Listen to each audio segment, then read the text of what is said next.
Welcome to the Women on Fire podcast. We're on a mission to help you have your best menopause and rest of your life. I'm your host, Jenna Moore. I'm an integrative health menopause coach, and I've studied nutritional awareness, women's hormones through a functional medicine lens, and explored various modalities, including breathwork, mindset, and positive psychology. Join me and my guests as we discuss how to navigate the natural life transition of menopause and growing older, from waistlines, waning libidos, and what to wear now we're over 40. We discuss it all. Women on Fire is sponsored by MenoMe, a New Zealand-based company by women for women. MenoMe specialises in evidence-based, all-natural supplements to support you through every stage of menopause. It is my pleasure to introduce you to Elina Winnel. Now, Alina is widely recognised as a leading sleep expert, and she regularly appears on major TV networks. So after overcoming her own struggles with chronic insomnia, Alina developed a unique science-backed approach that addresses the root cause of sleep difficulties. So there is hope, ladies. Her approach goes beyond quick fixes. She addresses the underlying causes of sleep issues to unlock lasting transformation. And do we not love the sound of that? So she empowers people to reclaim restful, high quality sleep, which is what we're all after, even those who have struggled for years and thought better sleep was out of their reach. So I sincerely hope you enjoy our conversation today, but also you garner some wonderful wisdom to help with your own sleep issues. Hi, Alina. Thank you so much for being my guest today. How are you? Hey, Jenna. I'm well. How are you? Good. I'm looking forward to hearing all your wisdom about sleep, and I know the audience is as well. Fantastic. So, can we start off? Can you share a little bit about your own story? How you came to be dedicated to sleep? I certainly can. And I guess I'll just say I think because of my own personal journey with sleep, that's probably why I have a bit of a different and more practical approach to sleep than many. So it's my second career working in sleep. My first career, I worked in finance, very high stress job. Yeah. And I went through a period of time where I of chronic stress and I developed chronic insomnia. And I went to get help from specialist after specialist, expert after expert, and nobody could actually help me with my sleep. I went through a horrendous time, and it was so bad, my sleep, that at one point I could not sleep without sleeping medication. So, it was very, very bad for a long time. And it affected every aspect of my life, from my finances to my relationships. You're nodding your head. You know what it's like to not sleep well. And it was severe. And I knew at that point that I had to either figure out a solution or pretty much I would not have had any life quality left. So that became my new mission, and I quit my job and went seeking answers and studied anything and everything that I found helped me with my sleep. When I came out the other end and I resolved my sleep issues, I was determined to help other people with it because, I looked back and I went, why didn't anyone tell me about these things that I learned? So, it gives me a lot of joy to be able to share those things with people today, because it's unnecessary suffering that people go through around their sleep and the impacts of their sleep. So that's how I got into it, Jenna. It's kind of like that reflects my own story as in why I do what I do too. Lived experience means that you understand what someone else is experiencing, don't you? Exactly. And so we can really share things from a place of passion and care with others. Yeah. So what sort of things did you look at? Did you go all over the world? I did. Still ended up coming back home. But I studied with some incredible people around the world. And it was really interesting. One of the things that these, I would call them masters, kept on coming back to, or masters in their fields, was the autonomic nervous system. And I mean, other aspects, but that's one thing that, I'd like to speak a bit more to today, because there seemed to be a theme, a thread amongst these incredible people, that the autonomic nervous system governs so many things in our system, including our sleep. So for those who don't know, that's so our autonomic nervous system governs the functions that we don't consciously activate, our heartbeat, our sleep, those kinds of things, our digestion. And so learning how to bring the autonomic nervous system into balance and reduce the sympathetic autonomic nervous system, which is our fight, flight, stress response, and increase, there's a lost art of relaxation these days, increase the parasympathetic nervous system. So the rest and digest functions. When we're able to do that, we sleep better. And so that was kind of the theme that kept on emerging, and it was spot on, because when I worked on that, it really helped my sleep. And, with the hundreds of people I've helped since, it's always a key component. I'm not saying it's the only one, but it's a key component. Yeah. I know we were chatting just before we came on, and I said to you, do you look at the circadian rhythm? Do you look at triggers like caffeine and alcohol and things? And you were saying that they are very basic parts of the whole sleep equation. Yeah. Is that correct? And why is that?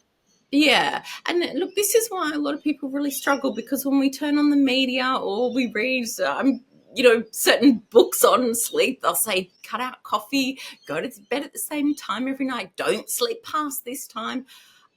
Which I don't actually agree with, but most of these things are just basic. It's what they call sleep hygiene. So they're the really, really basic things, which may or may not help. I'm also going to add, because some people can actually drink coffee and they can actually sleep okay. Some people can. Anyway, we can talk a bit more about that. But so these are the very basics. But here's the thing: if your nervous system is out of balance, it will not matter what time you go to bed, how much coffee or alcohol you do or don't drink. It just won't matter.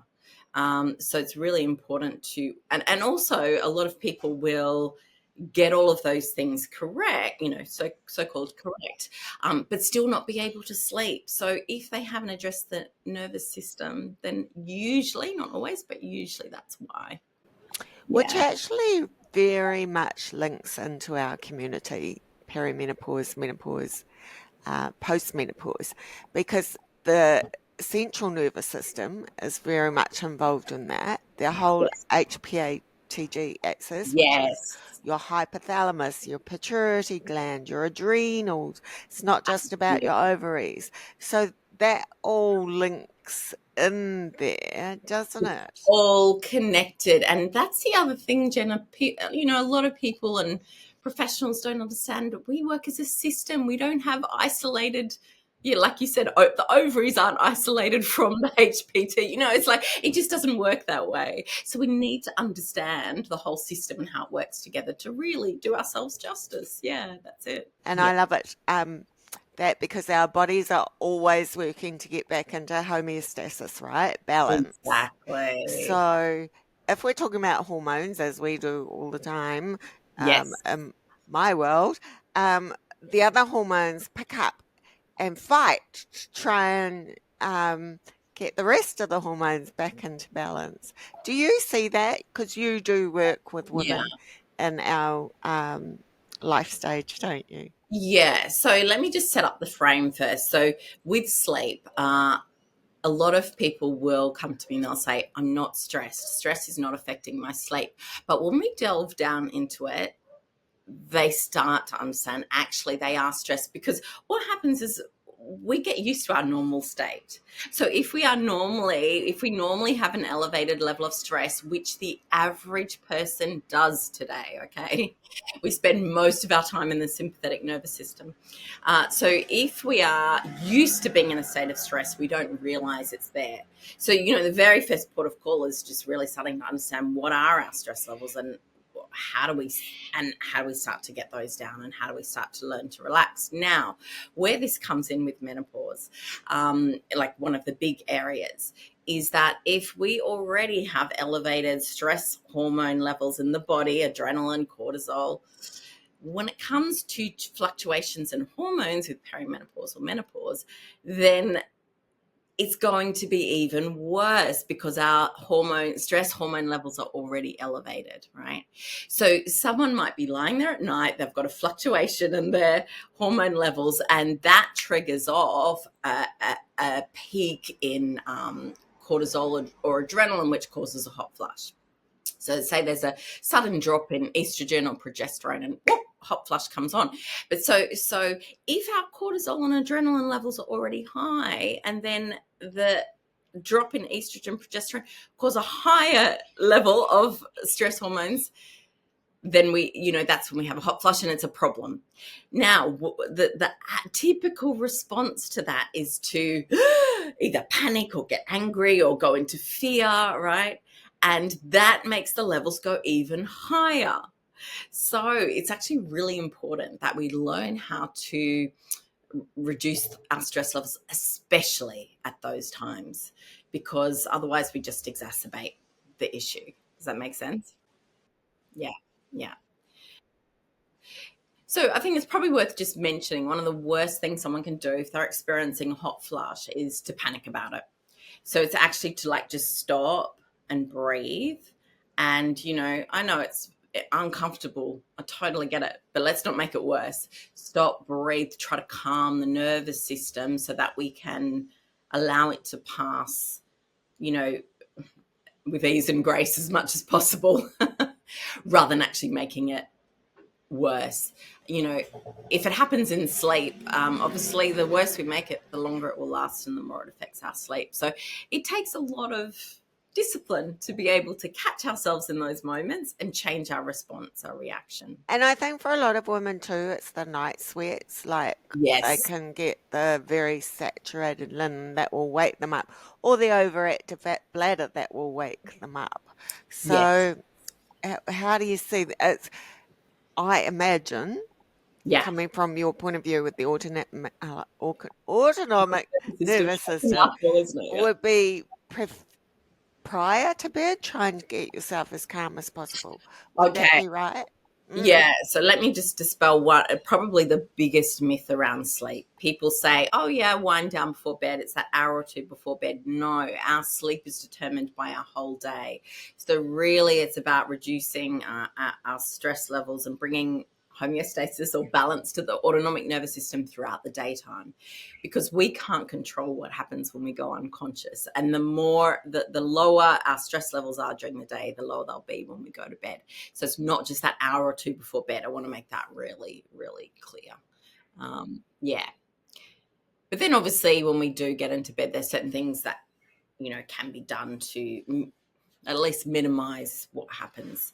And you mentioned the night sweat. So just just a few really simple things around that, which, probably most people are already doing, but is to make sure that you have everything breathable so that the sweats don't get worse. Yeah.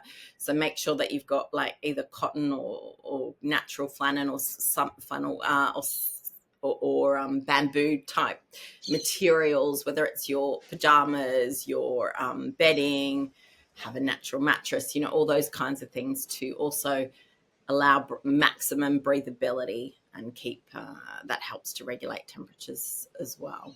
With that, how does melatonin, because I think most people are probably quite familiar with melatonin now because it gets talked about a lot. Yeah. Adenosine, not so much, the Mhm. other hormone involved, but I think that's coming more to the fore now. So how would you, how do they come into this equation? Melatonin, yeah, adenosine. So melatonin is talked about a lot more. I mean, obviously speak to your doctor about any supplements that you're going to take for your sleep. I know personally I prefer the natural type supplements if people are going to use them rather than the benzos or, but look, melatonin we obviously produce naturally. So sure, people can take it as a supplement. I know it helps some people, other people don't notice a difference, because again, our stress hormones will always trump the relaxation hormones. Melatonin is a relaxation hormone. It helps us relax. It helps us to sleep.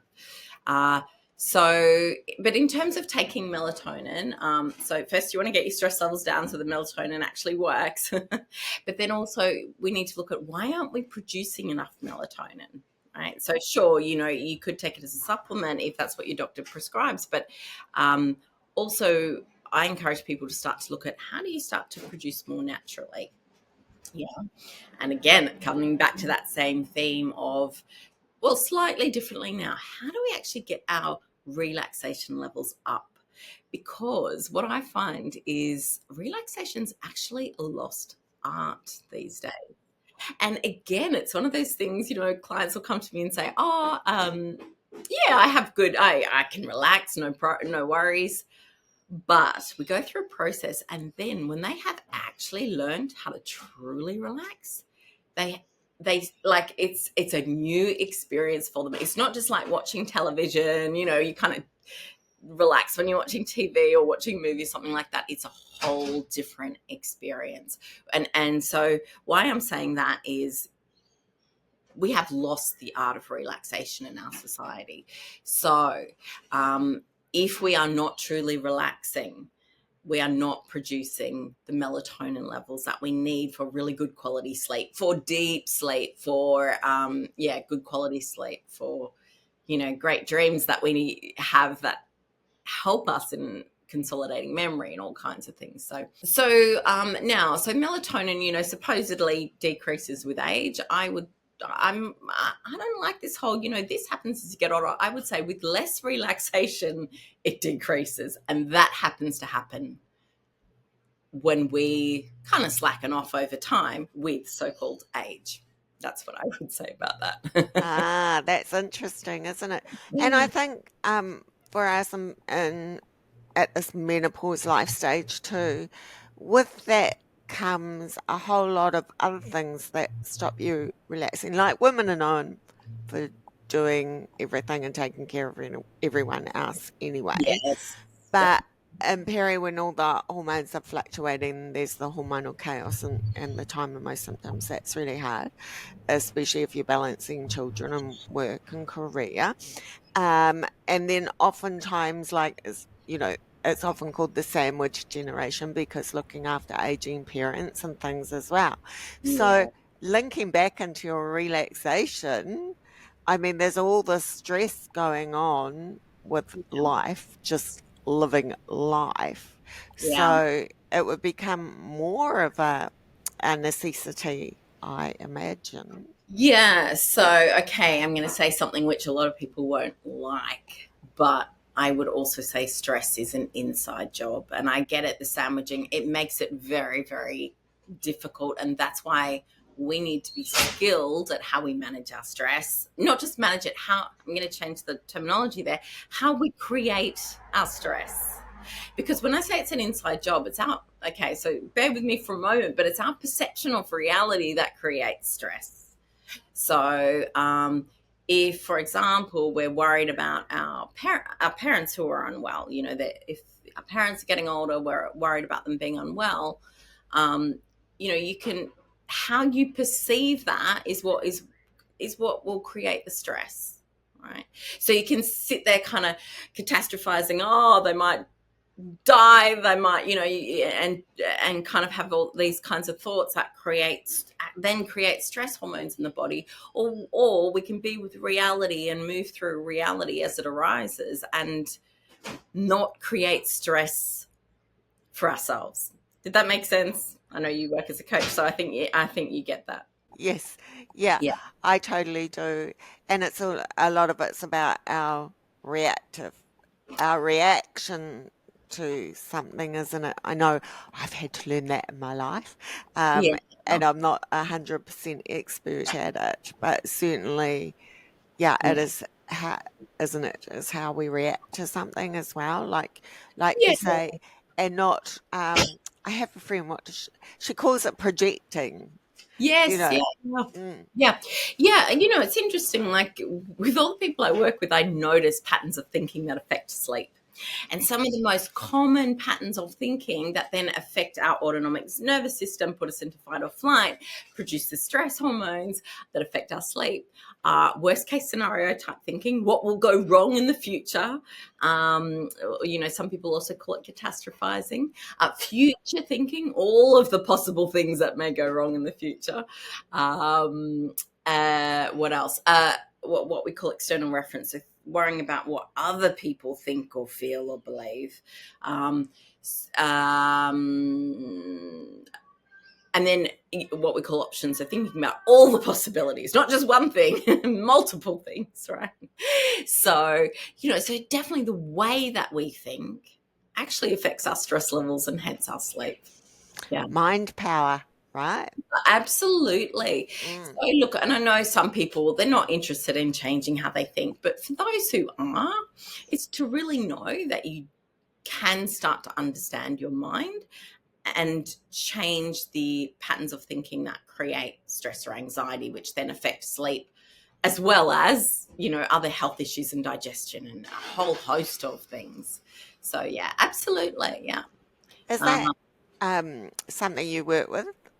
Is yes. that part of what you do? Yeah, yeah. One of the first things I do is put together a stress profile for people. So that involves helping them to understand the top 5 to 10 patterns of thinking that they have, that they run over and over hundreds of times a day, and we all do. If anyone's thinking, "I don't do that," you do.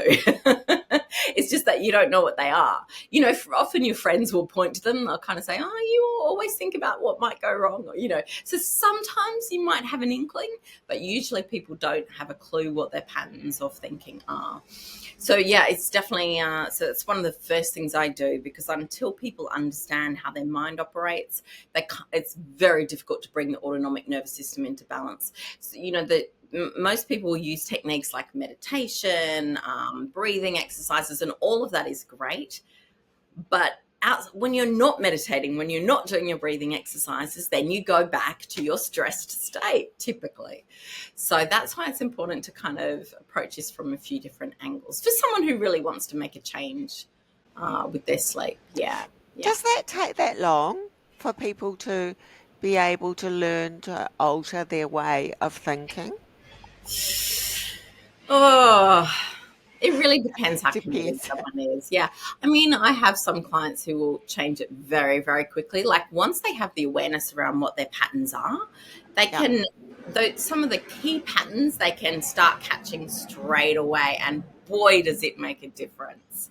And then other people, if people are really stuck, it might take them a bit longer. So it really depends where people are at. But yeah, it can be done very quickly. So Yeah. that's your first point of call to look Yeah. at the mind. And what else would you recommend for, well, in our case, women? Mm. Yeah. And for anyone as well, just to really start to attune to your body and your nervous system. And, when I before mentioned that people's stress levels are higher than what they realize, if we tune into our body, that is what will actually tell us the truth, and we'll start to understand where our stress or relaxation levels are at. So, it's like your listeners right now or viewers can even just check in with their breathing. I always encourage people, place a hand on your chest and on your belly and just start to notice where you're breathing from. Is it more from the chest? Is it more from the belly? And if you're breathing more high, fast, shallow breaths from the chest, chances are you may spend more of your time in that sympathetic state. If you're breathing more low, slow, deep breaths from the belly, then you may have a well-balanced nervous system. Chances are you don't have problems with your sleep then. So also really attuning to the autonomic nervous system and our body. It's interesting. We spend so much of our time in our heads these days. But the more presence we bring into the body, we get tired through our body, not through our mind.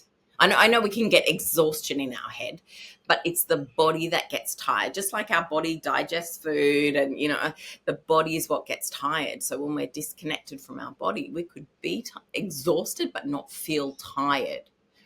So it's again, it's like also attuning to the autonomic nervous system, attuning to the body. It gives us so much information that we're often disconnected from.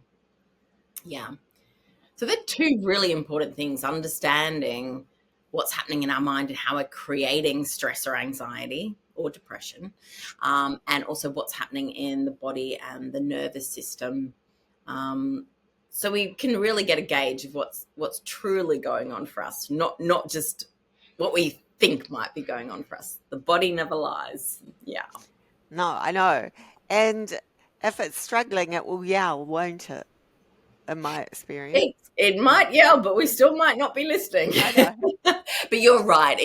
Often it gets to that point, and we often wait till it gets to that point before we start to listen. So how nice is it if we actually stop to attune to it before it starts yelling? Yeah, we can prevent a lot of things that way. Yeah. And do you find that food and nutrition and the way people, overall lifestyle impacts all this as well? Yeah, it does. And so this is where we come back to those basics, the sleep hygiene. So definitely movement is so important. Exercise. You do have to actually wear your body out so that it wants to sleep at nighttime. So, so that's important. With food, obviously the type of food we eat is important. The more sort of natural a diet, less processed foods you can have, the better.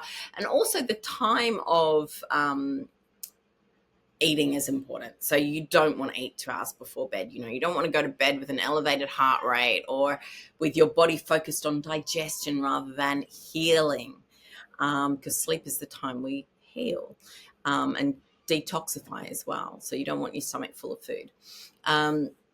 So other important lifestyle factors, I mentioned relaxation. So, try to engage in some things that really, really get you into that zone where you lose track of space and time and you are completely in flow. Whatever that is for you, do a bit more of that. You don't want to drink liquids too close to bedtime either. Obviously, you want to minimize your bathroom stops. But I will also say with the bathroom, it's not just about the liquids. It's also about, again, our nervous system, because when we're in the sympathetic response, we need to go to the bathroom more often because our bladder expands. It releases more easily rather than holding. Yeah.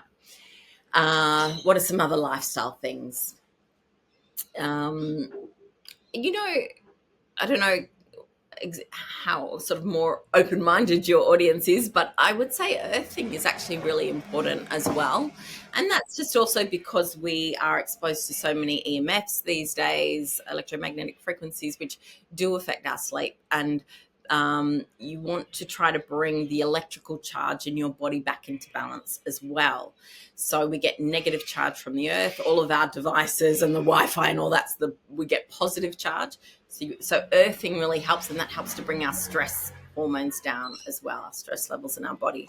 And that is walking on the grass barefoot, isn't it? Yeah, so there's a few different ways you can do it. Walking on grass barefoot is the free way, and highly recommend that. If you want something more elaborate, you can get earthing sheets. I use them as well. So then you can earth while you're sleeping, which is fantastic. Yeah.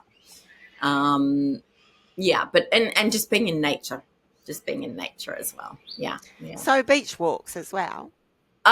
Fantastic for it. Yeah. And I think most people listening to this will relate to how they sleep better when they've been out in nature. Right? So we start to synchronize to the frequency of nature, which is, actually more natural for us. More healthy. So look, and then also in terms of lifestyle, there's your basics, like make sure you get some laughter every day. So important. Happier people sleep better. And you can fake that too, can't you? Yes, absolutely. One of the things that your listeners can do is if they wake up at night, put a smile on your face. It's so much harder to have negative thoughts when we're smiling. You can do it during the day as well. Yeah, and exactly, you can fake your laughter, you can hang out with mates and have a good laugh, don't be too serious all the time. And get daylight, get sunlight on your skin. That helps our serotonin production, which turns into melatonin at nighttime. Another thing which is really important, which is often overlooked, is how important community is. And why I say that, we need to feel safe in order to sleep, right? So when we sleep, we're going unconscious. We are defenseless, right? So we need to have a sense of safety to sleep, and community and family sometimes, depending on your family, can be one of the things that helps to create that sense of safety. So also to prioritize that as well. Yeah, it's not all just about work or yeah. It's so true, isn't it? How long did it, in your own story, how long did it take for you to cure, for want of a better word, yourself? I'll be honest with you, Jenna, it took a long time Wow. because the answers were not easily accessible.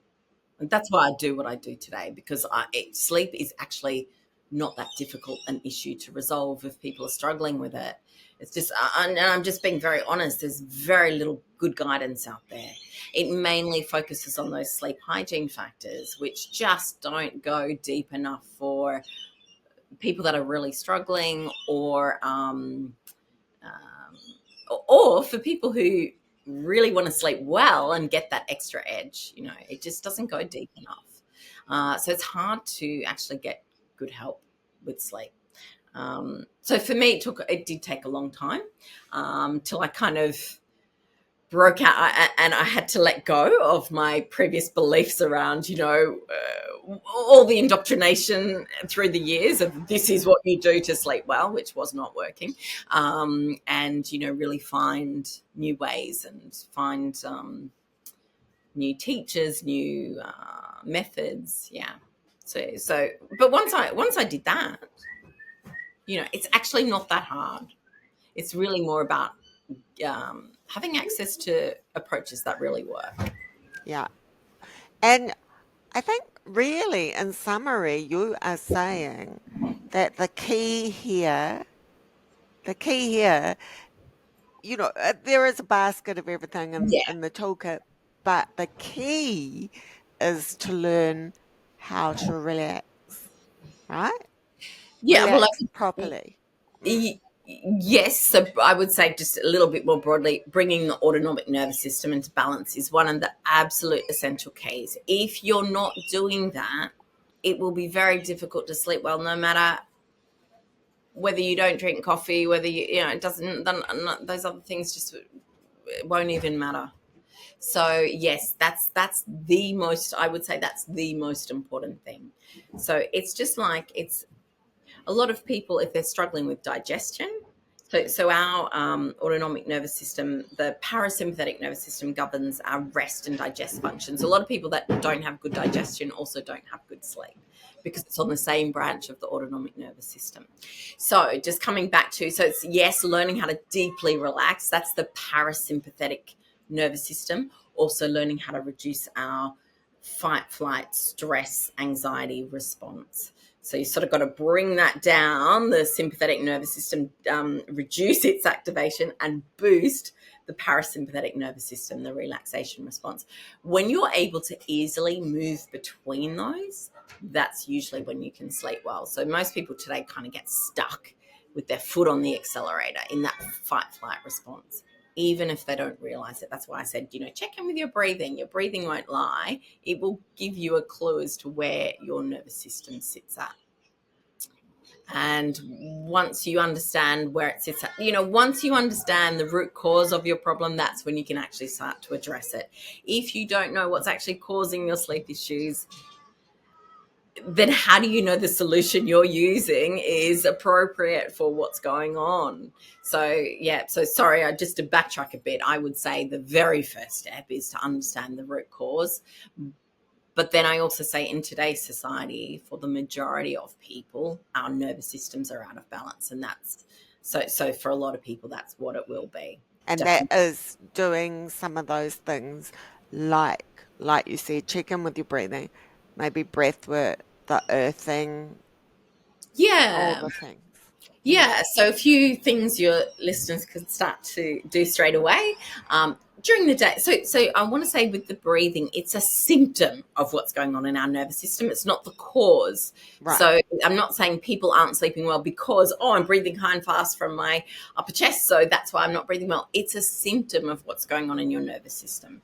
So you want to kind of start to change how you think so that you start to bring your nervous system into balance. But you can also, the thing is, you usually need a bit of external help for that. So for those who don't want external help, just start to also slow your breathing down, drop it down. Really, like, you want to place your hands on your belly. You can do this a few times a day and really bring your breath into your belly area. Yeah. So, every hour or two, just stop and breathe. Right? Really start to retrain your nervous system. At the same time, you can just relax your muscles, open your posture. Most of us spend our time like this during the day, right?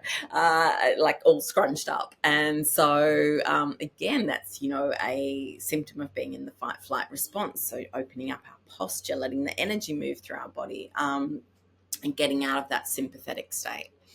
So straight away, people can start to work on their posture, being more open, relax their muscles, slow their breathing down, and do that. Start to retrain your nervous system. Start to earth, start to prioritize a little bit of relaxation time with friends as well, where you feel connected and safe. And just remember when if you wake up with a hot flush or something like that, you're sweating, to not panic, not make it worse, but to actually just what I said before, work on your breathing. You do that at that time and really start to calm your nervous system so that it can pass as quickly as possible. And try to notice, if you can, what are the patterns of thinking that cause you to contract in your body and go into stress? Are you thinking about what might go wrong in the future? Are you worrying about what someone said about you or what they might think about you? Are you going into, you mentioned before, the sandwiching, are you going into over responsibility for everyone else and not taking care of yourself? So these are the kinds of patterns it's really good to start to notice if you can, so that you can start to break free of them and live a more balanced life and have a more balanced way of thinking and a more balanced nervous system. Oh, that's fantastic. Thank you so much, Alina. Coming from that different perspective as well, because we Pleasure. don't hear that much about the The nervous. autonomic nervous system. It is a mouthful, as Yeah. being the cause, do we? Yeah. And I think that's probably why so many people can't resolve their sleep issues, because they don't know about it. Right. I wish I had someone to help me with that. When I struggled with sleep, I would have never gone down the difficult path that I went down. But anyway, And it yeah. is difficult. It is Oh, difficult. I mean, there's a reason they used to use sleep deprivation as a form of torture, right? as a form of torture, exactly. And I mean, I guess just speaking to that, the as well, there's a huge correlation between sleep and mental health.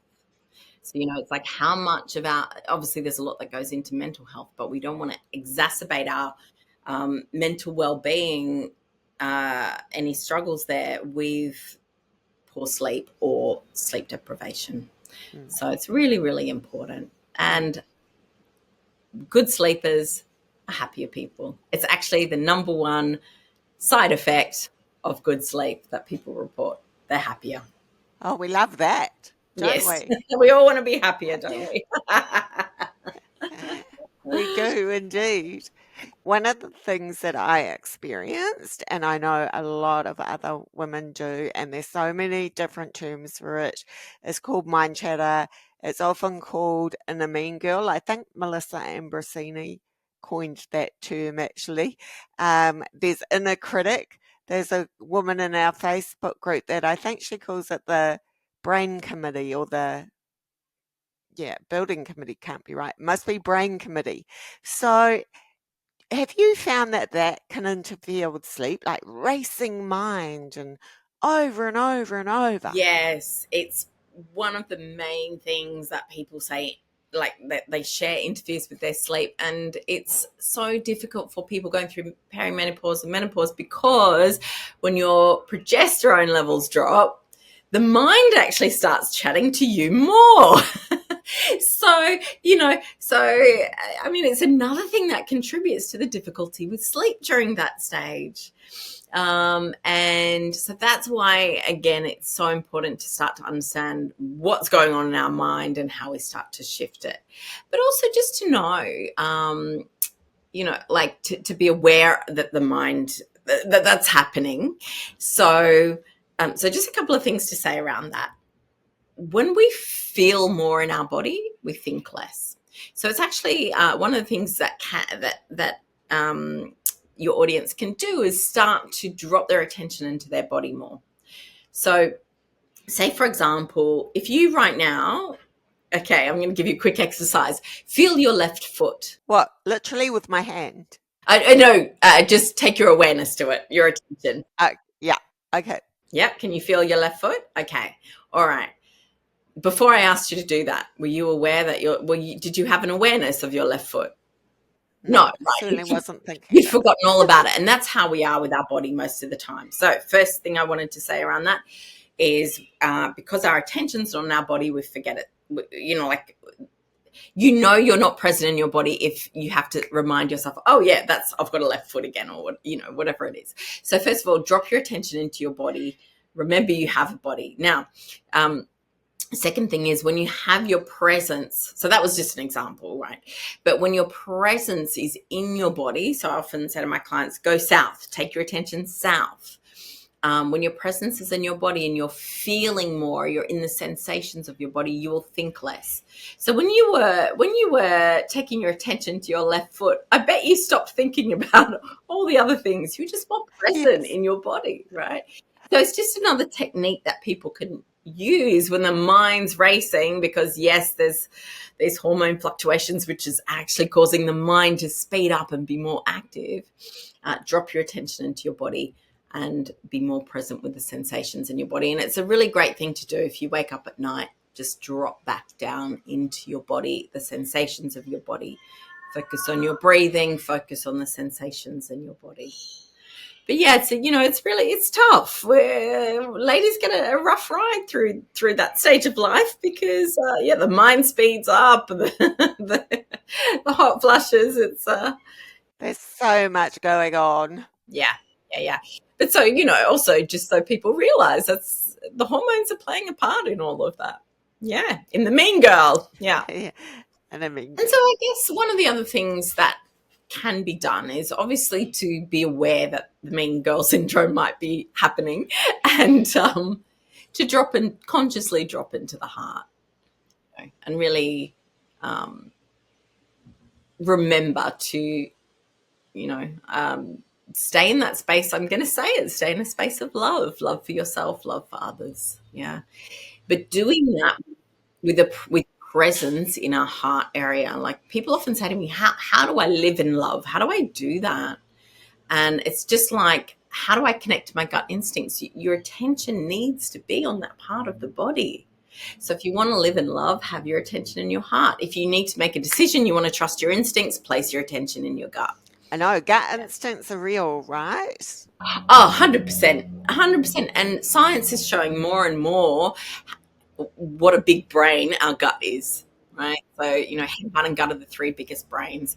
And it's interesting because another common factor or commonality to people who don't sleep well is they can often struggle to trust their gut instincts. So why is this? When we don't trust our instincts, we don't trust ourselves, then we don't feel as safe, which means we don't sleep as well. So it's like we talked about being a system. These things are indirect, but they have a huge impact. So yeah, so more attention, not just in the head, but in the heart and the gut, definitely also helps sleep.